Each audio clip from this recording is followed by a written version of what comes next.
Hello పిల్లలు, మనవలు వచ్చి కూర్చోండి. మనం భాగవతం కథ చెప్పుకుందాం.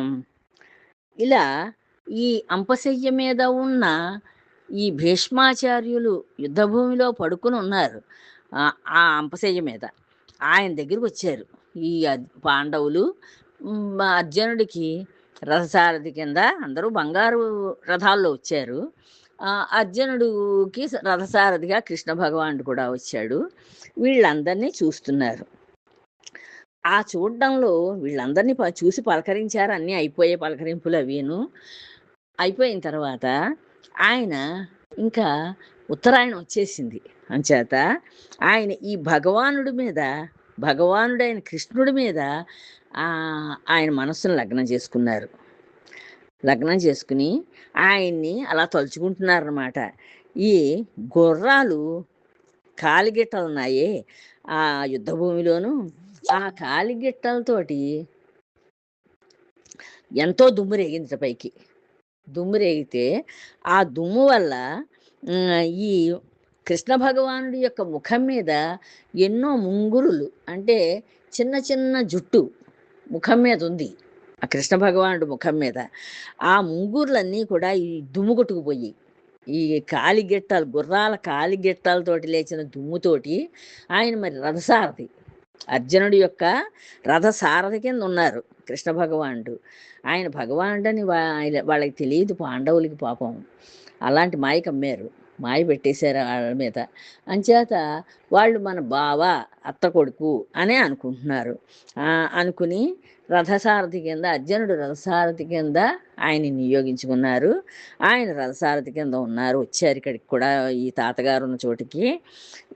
ఆయన ముంగుర్లు ఎలా ఉన్నాయో చెప్తున్నారు అనమాట. ఆయన ముఖం మీద ఉన్న జుట్టు ఎలా ఉంది, ఆ ముంగుర్లు అని చెప్తున్నారు. ఈ గుర్రాల గిట్టల కాళ్ళ గిట్టలతోటి లేచి దుమ్ము కొట్టుకుపోయి ఆ ముంగూర్లన్నీ కూడా ఏదో కొత్త అందాన్ని సంతరించుకుని కనిపిస్తున్నాయిట. ఆ భగవానుడు కదా, భగవానుడు ముఖం ఎప్పుడూ, ఆయన ముఖం చాలా అందంగా, ఎంతో చూడముచ్చటగా ఉంటుంది.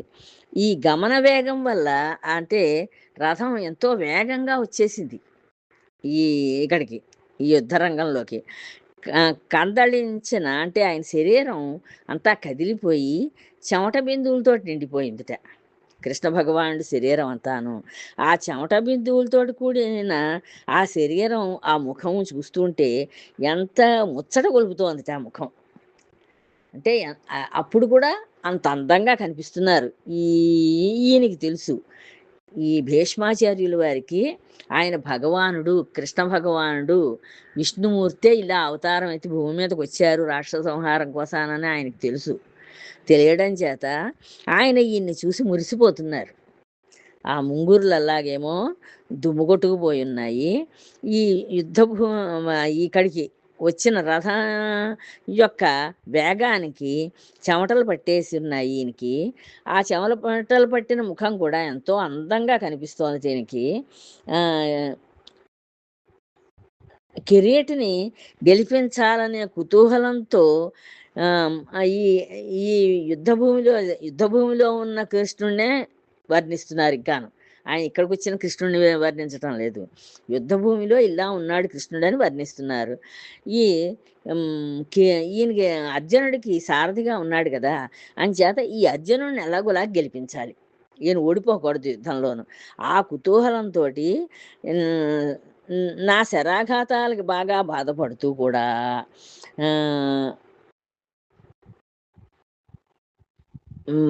ఈయనకి తగులుతున్నాయి బాణాలు, కృష్ణ భగవానుడికి బాణాలు తగులుతున్నాయి.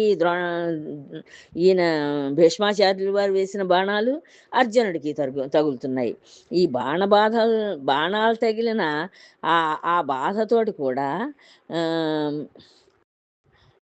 ఈయన బాధపడుతూనే కృష్ణ భగవానుడు ఆయన్ని, అర్జునుడిని ప్రోత్సహిస్తున్నారు. వేయి బాణాలు, వేయి వాళ్ళ మీద, నువ్వు ఇంకా ఇంకా ఇటు వేయి అటు వేయి అని చెప్పి ప్రోత్సహిస్తూ ఆయన్ని ఎక్కువగా తొందరగా వేయి అని చెప్పి ఆయన్ని ప్రోత్సహిస్తున్నారట. అలా యుద్ధం చేయించారట కూడా ఉండి కృష్ణ భగవానుడు. ఆ మహానుభావుణ్ణి మనస్సులో అశ్రాంతము ధ్యానిస్తున్నాను నేను. అసలు విడిచిపెట్టకుండా నేను ఆ కృష్ణ భగవానుడు అప్పుడు యుద్ధ భూమిలో ఉన్న కృష్ణ భగవానునే నేను ధ్యానిస్తున్నాను, నా మనసులో ధ్యానిస్తున్నాను అని చెప్తున్నారు. అంటే ఈయన ఒక యోగి పుంగవుడు లాంటి వాడు. అంచేత ఆయన జీవితకాలం అంతా ఆజన్మ బ్రహ్మచారిగా ఉండిపోయారు. తండ్రి యొక్క సుఖం కోసానని ఆయన పెళ్లి చేసుకోలేదు, పిల్లల్ని కనలేదు, రాజ్యాన్ని ఏలలేదు, అన్నింటినీ వదిలేశారు. వదిలేసి కానీ ఆ సింహాసనాన్ని కాపాడతానని చెప్పి తండ్రికి మాటిచ్చారు కనుక ఆ మాట నిలబెట్టుకోవడం కోసానని వాళ్ళకి సహాయకారిగా ఉన్నారంతే, అంతమటిక్కే. అర్జునుని మాటలు ఆకర్ణించి చిరునవ్వు నవ్వుతూ పగవారు చూస్తూ ఉండగా ఈ అర్జునుడి మాటలన్నీ అర్జునుడు ఏం చేశాడు, బావా నేను యుద్ధం చేయలేను, నా వాళ్ళందరూ ఎదుట సైన్యంలో నిలబడి యుద్ధం చేయడానికి సిద్ధంగా ఉన్నారు, నా మీద బాణాలు వేయడానికి సిద్ధంగా ఉన్నారు, అలాంటి వాళ్ళని నేను చంపలేను, నా బాణాలతో నేను వాళ్ళని బాధ పెట్టలేను, గురువులు ఉన్నారు, అవతల తాతలు ఉన్నారు, పిల్లలు ఉన్నారు, తర్వాత నా అన్నదమ్ములు ఉన్నారు, అంటే ధృతరాష్ట్రుడి పిల్లలందరూ వీళ్ళ అన్నదమ్ములే కదా మరి, అంచేత వాళ్ళందరినీ నేను చంపలేను, నేను యుద్ధం చేయను అని చెప్పాడు. ఇలా నవ్వుతూ వాళ్ళందరూ చూస్తున్నారు. ఆ కౌరవ సైన్యం వాళ్ళందరూ ఈ మాటలు వింటున్నారు, చూస్తున్నారు నవ్వుతూను. పాండవ కౌరవ సైన్యాల మధ్య ప్రదేశంలో నిలిపి అప్పుడు కృష్ణుడు ఏం చేశాడు, ఈ రథాన్ని పాండవుల పక్షానికి కౌరవ పక్షానికి మధ్యలో ఈ రథాన్ని తీసుకెళ్ళి నిలబెట్టారు.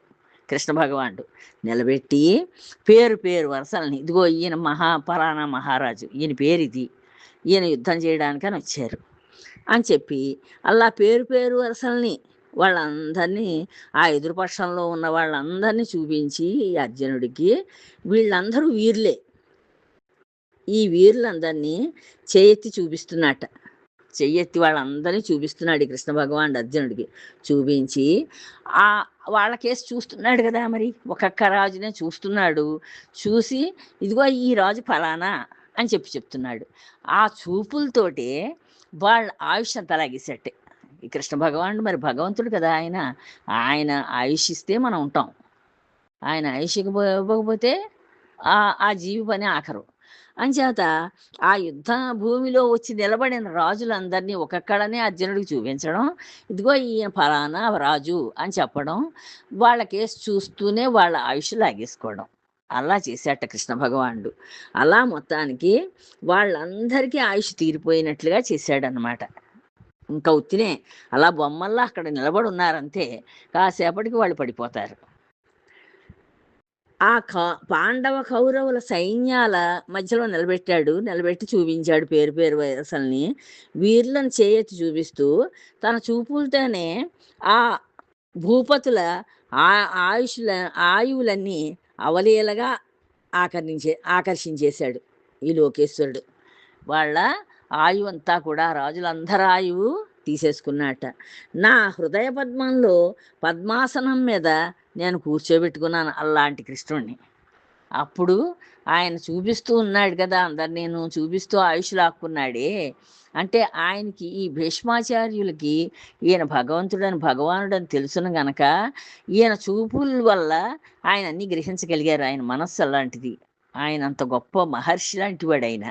అంచేత ఆయన గ్రహించారు, ఈ రాజులందరి ఆయుష్ని ఈయన లాగేసుకున్నాడు, ఈ భగవానుడు లాగేశాడు, ఇంకా వీళ్ళు ఉత్తినే ఒక మట్టి బొమ్మల లాంటి వాళ్ళు మిగిలారు ఇక్కడ, వీళ్ళ ఆయుష్ ఏం లేదు ఇంకా అని చెప్పి ఆయన గ్రహించారట. ఆ టైములో ఎలా ఉన్నాడో ఆ కృష్ణ భగవానుడు, ఆయనకి పద్మాసనం వేశాను నేను నా మనసులో, పద్మం వేసి ఆసనంగాను ఆ పద్మంలో కూర్చోబెట్టుకుని నేను ఆయన ధ్యానిస్తున్నాను అని చెప్తున్నారు. మనం కూడా ఆ భక్తి యోగాన్ని కనుక అలవర్చుకున్నామంటే, అలా భగవంతుడిని మన మనసులో నిలుపుకుంటే మనకి ఎప్పుడూ ఆ మనస్సు ఆనందంగా చక్కగా స్వచ్ఛంగా ఉంటుంది. అంతేనే కానీ వాళ్ళని కొట్ట, వీళ్ళని తిట్ట, వాళ్ళని వీళ్ళని ఇంకా ఇలాంటి వాళ్ళు ఉండవు మన మనసుకి. మనస్సు నిర్మలమైపోతుంది. నిర్మలమైపోయి నిశ్చలంగా చక్కగా భగవానుడు మనసులో మనం ఎప్పుడైతే ప్రతిష్ఠ చేసుకున్నామో ఆయన మీదే ఉంటుంది మన ధ్యానం అంతాను. ఆయన అంత గొప్పవాడు కనుక భీష్మాచార్యులు ఆ పని చేయగలిగాడు. రణరంగంలో తన బంధుమిత్రులు ప్రాణాలు తీయటానికి ఇష్టపడలేదు. రణరంగంలోకి వెళ్ళి చూశాడు ఈయన అర్జునుడు. ఆ రాజులను అందరినీ చూశాడు కృష్ణుడు చూపిస్తూ ఉంటే. చూసి బాబోయ్ వీళ్ళందరినీ నేను చంపను పొమ్మన్నాడు. వీళ్ళందరూ నా వాళ్ళు, నేను వీళ్ళని చంపడం ఏంటి? వాళ్ళు బాణాలు వేసినా సరే నేను బాణం వేయను, నేను యుద్ధం చెయ్యను అని చెప్పి ఆ రథంలో చతికిలబడిపోయాడు, నేను యుద్ధం చేయనని. అప్పుడు అలా నిస్పృహలో నిరాశలో ఉన్న ఆ అర్జునుడికి ఆయన విశ్వరూపాన్ని చూపించాడు కృష్ణ భగవానుడు. అప్పుడు కానీ ఈయన దారిలోకి రాడని ఆయన విశ్వరూపాన్ని చూపించాడు. ఆ విశ్వరూపాన్ని చూపించినప్పుడు ఆ రూపం చాలా భయంకరంగా ఉంది. ఆ నోరు తెరుచుకుని ఉంది, ఆ భగవానుడి యొక్క నోరు. ఆ పెద్ద పెద్ద కోరలు ఉన్నాయి ఆ నోటిలోను. ఆ కోరల మధ్యలో ఈ ఎదుటి సైన్యంలో ఉన్న వీరులందరూ కూడా నోట్లోకి వెళ్ళిపోతున్నారు. ఆయన నోట్లోకి వెళ్ళిపోయి వాళ్ళ తలకాయలన్నీ ఆ పళ్ళ మధ్యలో ఇరుక్కుపోయి నలిగిపోతున్నాయి చూర్ణంలాగా. ఆయన ఆయన దేహంలోకి వెళ్ళిపోతున్నారు, కృష్ణ భగవానుడి దేహంలోకి. ఆ జగత్తు యొక్క భగవానుడైన ఆ కృష్ణ పరమాత్మలోకి లీనమైపోతున్నారు వీళ్ళందరూను. వీళ్ళందరినీ చూశాడు. చూసిన తర్వాత అప్పుడు కృష్ణ భగవానుడు చెప్పాడు, చూసావు కదా వీళ్ళందరినీ నేను చంపేస్తున్నాను, వీళ్ళందరూ నాలో చేరిపోయారు చూసావా, అంచేత వీళ్ళు ఉత్తిన బొమ్మల్లా అక్కడ నిలబడి ఉన్నారు, నువ్వు బాణం వేస్తే చాలు వాళ్ళు పడిపోతారు, వాళ్ళతో నువ్వు పెద్ద గొప్ప యుద్ధం ఏం చెయ్యక్కర్లేదు, కానీ కీర్తి నీకు అంటగట్టడం కోసానని నేను ఇలా చేస్తున్నాను అంతే, అంతకి తప్పించి నేను వీళ్ళందరినీ ముందే చంపేస్తున్నాను, నువ్వేం భయపడకుండా వీళ్ళకి ఇంకా ఆయుష్ లేదు, వాళ్ళ ఆయుష్ అంతా అయిపోయిన వాళ్ళని నువ్వేం బతికించగలుగుతావు, నువ్వు బతికించలేవు కదా వాళ్ళని, అంచేత నువ్వు బాణం వేసి కీర్తిని సంపాదించుకో. రాజు అనేవాడు యుద్ధభూమిలోంచి పారిపోతే పెరిగి పందలాగా వాడికి చెడ్డ పేరు వస్తుంది, అందరూ నవ్వుతారు వాడిని చూసి, కానీ నీకు రాజధర్మం అది కాదు. రాజు యుద్ధం చెయ్యాలి, యుద్ధం చేసి ఒకవేళ యుద్ధంలో చచ్చిపోతే నీకు మరణం వస్తుంది, నువ్వు స్వర్గానికి వెడతావు అని చెప్పి ఈయన కృష్ణ భగవానుడు ఈ అర్జునుడికి హితోపదేశాలు చేసేసరికి సరే అయితే కృష్ణ నువ్వు ఎలా చెప్తే అలాగే చేస్తాను అని చెప్పి మళ్ళీ యుద్ధానికి సిద్ధమయ్యాడు. మామూలుగా నీ రూపాన్ని చూపించు, నాకు ఈ భయంకర రూపాన్ని ఉపసంహరించుకో, ఈ రూపం చూడలేకుండా ఉన్నాను నేను అన్నాడు. సరే అయితేనని ఆ రూపాన్ని ఉపసంహరించుకుని మళ్ళీ తన బావ అయిన కృష్ణుడి కిందే కనిపించారు కృష్ణ పరమాత్మ. అప్పుడు యుద్ధం చేశాడనమాట ఈ అర్జునుడు. ఆ రూపాన్ని అలాగా ఆ ప్రాణాలు తీయటానికి ఇష్టపడకపోయి వెనకంజి వేస్తే ఆయనకి గీతోపదేశం చేసి సందేహాలన్నీ పోగొట్టి మళ్ళీ ముందంజ వేసేటట్లుగా చేయించి మునిజనవంజుడైన ముకుందుని పాదభక్తి నాలో వెళ్ళింది. అలా చేసిన ఆ ముకుందుడు ఉన్నాడే, ఆ ముకుందుడి మీద ఆయన పాదాల మీద నా భక్తి అలా నిలిచిపోయి ఉంది అని చెప్తున్నారు ఈ భీష్మాచార్యుల వారు చెప్తున్నారనమాట. ఆయన మనస్సు నిండా ఏ ఆలోచనలు ఉన్నాయో అవన్నీ చెప్తున్నారు. ఆనాడు రణశోణిలో నా బాణవర్షానికి భరించలేక నా మీదికి దుమికే నా స్వామి వీరగంభీర స్వరూపం ఇప్పటికీ నాకు కన్నులకు కట్టినట్లుగా కనిపిస్తోంది. ఈయన యుద్ధంలో ఈ భీష్మాచార్యుడు యుద్ధం చేశాడంటే ఈయన యుద్ధాన్ని ఎవరు తట్టుకోలేకపోయారు. అర్జునుడు కూడా ఒళ్ళంతా బాణాలు కొట్టేశాడు అర్జునుడు కూడాను. కొన్ని బాణాలు ఈ భీష్ముడికి ఇది కృష్ణుడికి తగిలాయి. అప్పుడు ఈ ఈ ఈ బాణవర్షానికి ఇంకా తట్టుకోలేకపోతున్నాడు అర్జునుడు. ఆ మిగతా సైన్యం అందరినీ చంపేస్తున్నాడు. ఈ ధర్మరాజు యొక్క సైన్యం అంతా చచ్చిపోతోంది, యుద్ధం అయిపోతూ ఉన్నట్టుగా ఆయనకి భయం వేసి కృష్ణుడికి ఇంక ఇలా కాదని చెప్పి అప్పుడు నేనే యుద్ధం చేసి నేనే భీష్ముడిని చంపేస్తే అయిపోతుందని చెప్పి ఒక ఆ రథంలోంచి కిందకి దూకాట. ఆ దూకినప్పుడు ఎలా ఉందంటే ఆయన పొట్టలో ఈ జగత్తులన్నీ ఇమిడి ఉన్నాయి. ఆయన ఖుషిలో ఉన్నాయి. మనం అందరం ఈ ఈ ఈ భూమండలాలన్నీ ఆయన కడుపులో ఉన్నాయి, మోస్తున్నాడు. ఆ రథంలోంచి దూకేసరికి వాళ్ళు ఎలా చెప్తున్నారంటే కవులు, ఆ దూకిన బ బలానికి, ఆ లోపల ఉన్న, ఇంత కడుపులో ఉన్న ఈ లోకాల యొక్క బలానికి నేల అంతా ఒకసారి అదిరిపోయిందిట. భూదేవి అదిరిపోయిందిట ఏకంగాను. అంత బరువుగా దూకేట కిందకి ఆ రథంలోంచి ఈ శ్రీకృష్ణ భగవానుడు. పైకి ఎగిరి కుప్పించి దూకాడు. ఆ దూకడంతో కుండలాలు, వాటి కాంతులు ఉన్నాయి, చెవులకి కుండలాలు పెట్టుకున్నాడు కృష్ణ భగవానుడు. ఆ కుండలాల కాంతి ఆకాశం దాకా వెళ్ళిందిట, మెరుపుల్లాగా. అంత కాంతి వచ్చిందిట ఆ కుండలాల్లోంచి. ఈ గగనమండలం అంతా నిండిపోయింది. నాకు ఆ రూపం అంతా కనిపిస్తోందని చెప్తున్నారు ఇప్పుడు ఈయన భీష్మాచార్యులు వారు. ఆ రూపాలన్నింటిని తలుచుకుంటూ ఆయన మురిసిపోతున్నారు. ముందుకు దూకినప్పుడు బొజ్జలోని ముజ్జగాలు కదిలాయి. చేతిలో చక్రాన్ని ధరించి అరుదించే వేగానికి పైనున్న బంగారు చేలం జారిపోయింది. ఆయన ఇంకా చక్రాన్ని పట్టుకుని నా మీదకి దూక్కుంటూ వచ్చేస్తున్నాడు, గబగబా నన్ను చంపేయడానికి. ఆ చక్రాయుధంతో వచ్చేస్తూ ఉంటే ఆయన భుజం మీద బంగారు రంగు గల బంగారు తీగలతోటి నేసిన ఒక కండువా ఉంది. ఆ కండువా కిందకి జారిపోయింది. అది కూడా ఆయన గుర్తుందన్నమాట. ఆ యుద్ధంలో జరిగిన ప్రతి విషయాన్ని ఆయన కళ్ళల్లో అలాగా భద్రపరుచుకున్నారు. ఆ కృష్ణ పరమాత్మ యొక్క రూపురేఖల్ని, ఆయన చేష్టితాలని అన్నింటినీ ఆయన మనస్సులో, ఆయన కళ్ళల్లో అలా దాచుకున్నారు. అవి ఇప్పుడు ఒక్కొక్కడే చెప్తున్నారన్నమాట. ఆ బంగారు చాలం జారిపోయింది.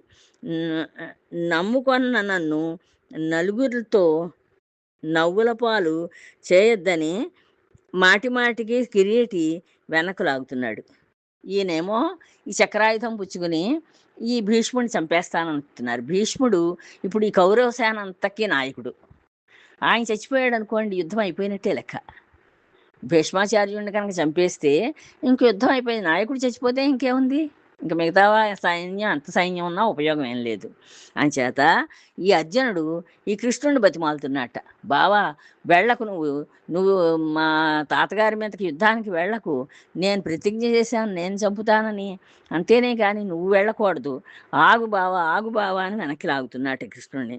లాగుతున్న కొద్దీ ఈయన ముందుకి ఈయన వెళ్ళిపోతున్నాడు ఆయన మీదకి. లెక్క చేయకుండా అర్జున నన్ను వదులు అంటున్నారట. అర్జున నన్ను వదిలేసేయి అని చెప్పి ఆయన ముందుకు వెళ్ళిపోతున్నారు. ఈనాడు భీష్ముడు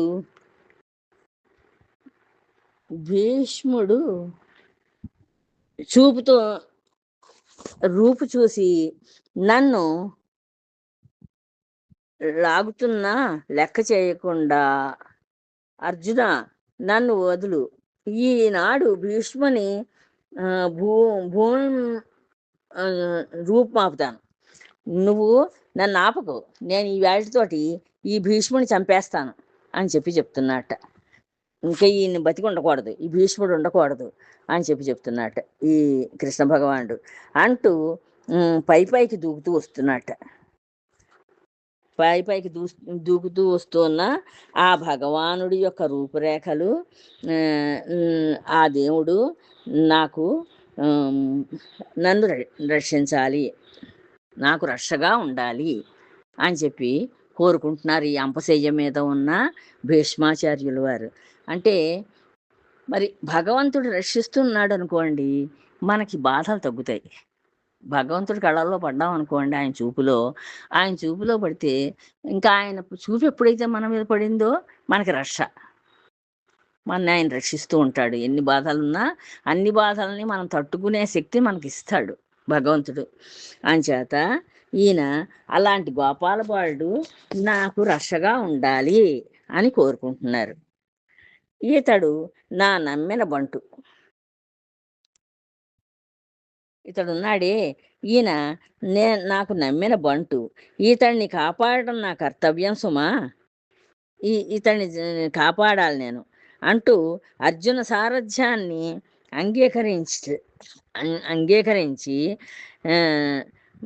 రథం మధ్యలో కూర్చున్నట్ట ఈ కృష్ణ భగవానుడు. అది మళ్ళీ అక్కడ జరిగేవన్నీ ఒక్కొక్కడే తలుచుకుంటున్నారు ఈ తాతగారు. ఇతడు నాకు నమ్మిన బంటు. ఈ ఈ అర్జునుడున్నాడే, ఇతను నాకు నమ్మిన బంటు లాంటివాడు. అంచేత ఇతన్ని కాపాడటం నా కర్తవ్యం. ఇతన్ని నేను కాపాడాలి. అంచేత అర్జునుడి రథం యొక్క సారథ్యాన్ని అంగీకరించి చక్కగా రథం మధ్యలో కూర్చుని ఒక చేత్తోటేమో వయ్యారంగా పగ్గాలు పట్టుకున్నారట కృష్ణ భగవానుడు. మరొక చేత్తోటి కొరడా జడిపిస్తున్నారట. అంటే కొరడా జరిపిస్తే గుర్రాలు పరిగెడతాయి. పరమోత్సాహంగా అశ్వాలని అదిలిస్తున్నారట. అదిలిస్తుంటే చూసి వాళ్ళు ఆశ్చర్యచకితులను చేస్తున్న పార్థసారథిని ప్రశంసిస్తున్నాను. అలా చూసి వాళ్ళందరూ కూడా ఆశ్చర్యపోతున్నారట, ఆశ్చర్యంగా చూస్తున్నారట. అలాంటి పార్థసారథిని, పార్థుడు అంటే అర్జునుడు, ఈ అర్జునుడి యొక్క సారథి అయిన కృష్ణ భగవాను నేను ప్రశంసిస్తున్నాను. అంటే నేను ఆయన్ని కీర్తిస్తున్నాను అని చెప్పి అంటున్నారు ఈ భీష్మాచార్యుల వారు. తర్వాత చెప్పుకుందాం అమ్మా, ఉంటాను. జై శ్రీరామ్.